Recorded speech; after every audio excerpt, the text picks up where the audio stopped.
The Red Peak Vigil, the sound that knew my name. The Red Peak Lookout was my solitary universe, 50 feet above the ground in the Cascades. My job simple: watch for smoke, log the weather. This season, I had perfected the rhythm of absolute solitude. The square room, lined with panoramic windows, held only the necessary instruments, a cot, and the worn mahogany desk. It was mid-September, a week before my extraction.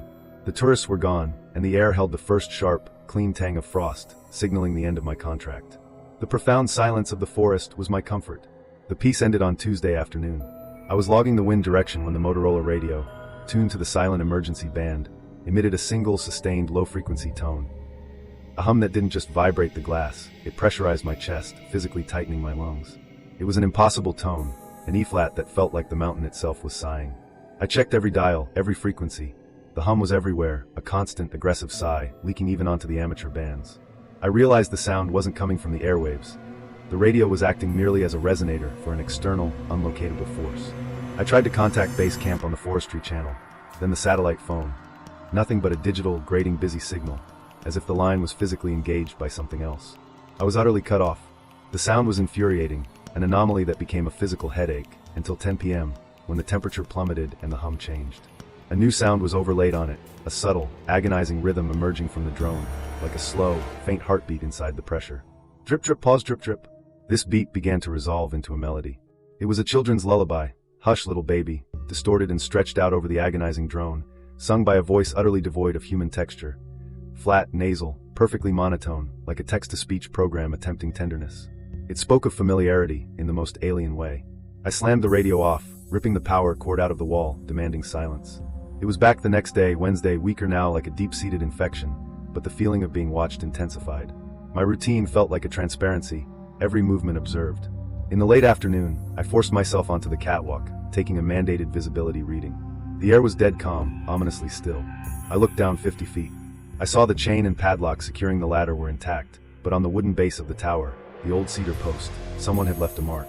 A symbol, a large, crude circle intersected by two sharp, wavy lines deeply gouged into the wood. The shavings lay at the base, still yellow and fresh. This was not a malfunction. This was an intrusion. Panic turned into cold, operational fear. The nearest road was miles away. This thing had walked. I rushed inside, locked the heavy oak door, and dragged my cot and every logbook I owned to barricade it.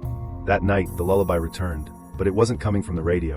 It was muffled, faint, and closer, emanating directly from underneath the floorboards. I pressed my ear to the cold wood and heard a new, terrifying quality.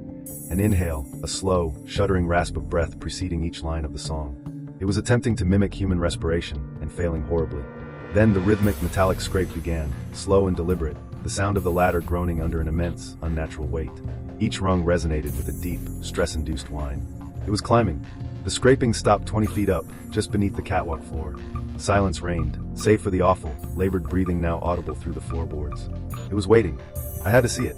I crept to the window, peering through a crack between the sill and the pane. On the catwalk, directly below, it was waiting, hunched low. It was taller than a man, impossibly spindly, its limbs too long, its skin a pale, phosphorescent gray beneath dark, torn fabric. It was holding something draped over its shoulder, limp and horribly still, wearing a Park Service uniform. My uniform, belonging to David from Granite Ridge. The figure turned its head, a movement too quick, too sharp, and looked not at the crack, but through the wooden glass, directly at the precise spot where I was hidden. It lifted one elongated hand, fingers like bleached reeds, and pointed a single finger at the lock on the door. Then the high, slurring voice spoke clearly, right outside the door, impossibly close, no longer singing. Open. I scrambled backward, tripping over my cot.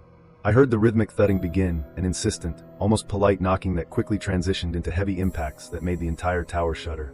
I ran to the fire hatch, a small supply door on the opposite wall, and kicked it open, sending the metal cover clanging onto the tiny emergency platform. The night air rushed in, smelling of pine and imminent violence. As I threw myself onto the platform, turning sideways to fit through the small opening, I heard a terrible, wet tearing sound from the main door. The oak gave way. It was gone. The humming intensified, flooding the tower with pressurized noise, and the voice was a horrible, eager whisper filling the night. I see you. You are running outside the circle. I dropped the rope, letting it burn my hands raw as I slid, plunging the last 20 feet when the slack hit the end, and tearing the tendons in my shoulder. I hit the soft, damp forest floor with a crippling jolt that sent a white-hot scream through my ankle. I looked up, gasping. The thing was leaning over the edge of the balcony. Its eyes were large, dark, and perfectly round like polished stones. The body it carried was visibly dissolving, sinking into its own dark, stretched form.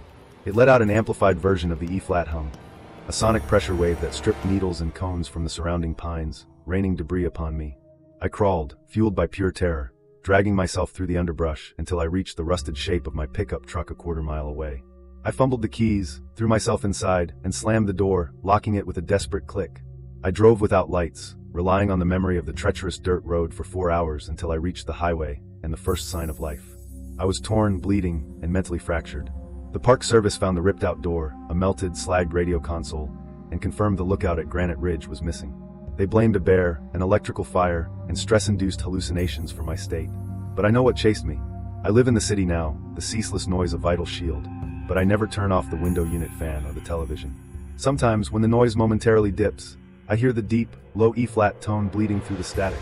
And sometimes, when I check my reflection in the dark glass of the window, I see the light reflected in my eyes, perfectly round and black, and I wonder if I was ever truly outside the circle at all.